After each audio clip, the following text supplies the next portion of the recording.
আসসালামু আলাইকুম। পঞ্চম শ্রেণীর সুপ্রিয় শিক্ষার্থীবৃন্দ, সামনেই তোমাদের বার্ষিক পরীক্ষা এবং তারপরেই তোমাদের প্রাথমিক বৃত্তি পরীক্ষা। তো এখানে দেখতে পাচ্ছ তোমরা, আমরা নবম অধ্যায় শতকরা মুনাফা লাভ ক্ষতির একটা অঙ্ক আমরা এখানে দেখাচ্ছি। পৃষ্ঠা 97 এর এই যে 3 নম্বর উদাহরণে আছে শ্যামল চাকমার এই অঙ্কটা।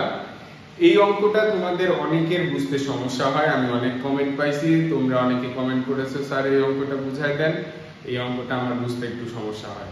এই অঙ্কটা তোমাদের বার্ষিক পরীক্ষা, বৃত্তি পরীক্ষা, দুইটা পরীক্ষার জন্যই গুরুত্বপূর্ণ।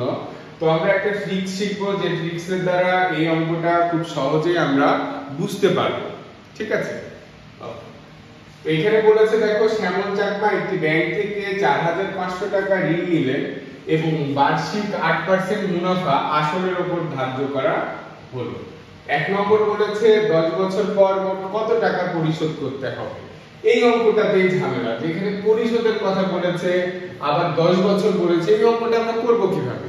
এটা আমাদের মাথায় খেলে না স্যার, অনেকেই বলো।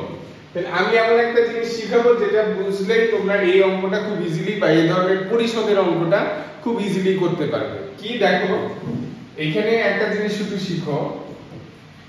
এইখানে লেখো যত বছর পর পরিশোধ,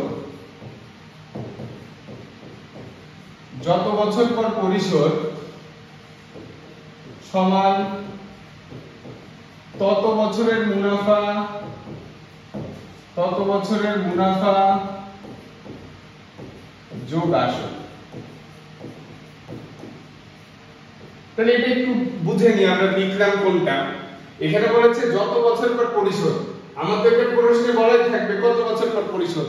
এটা কিন্তু পরীক্ষার খাতায় লিখতে হবে না, তোমাদের ইয়েতেও লিখতে হবে না, এটা বোঝার জন্য। এটা বুঝলেই তোমাদের এই পরিশোধের অঙ্কগুলোতে আর কোনো সমস্যা থাকবে না।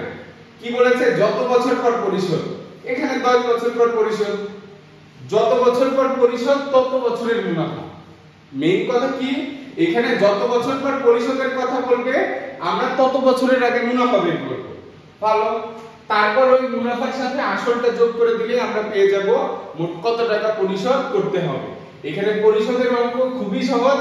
আবারো বলছি, যত বছর পর পরিশোধ করার কথা বলবে, তত বছরের মুনাফা বের করে আসলের সাথে যোগ করলে কত টাকা পরিশোধ করতে হবে তোমরা সেটা বের করতে পারবে।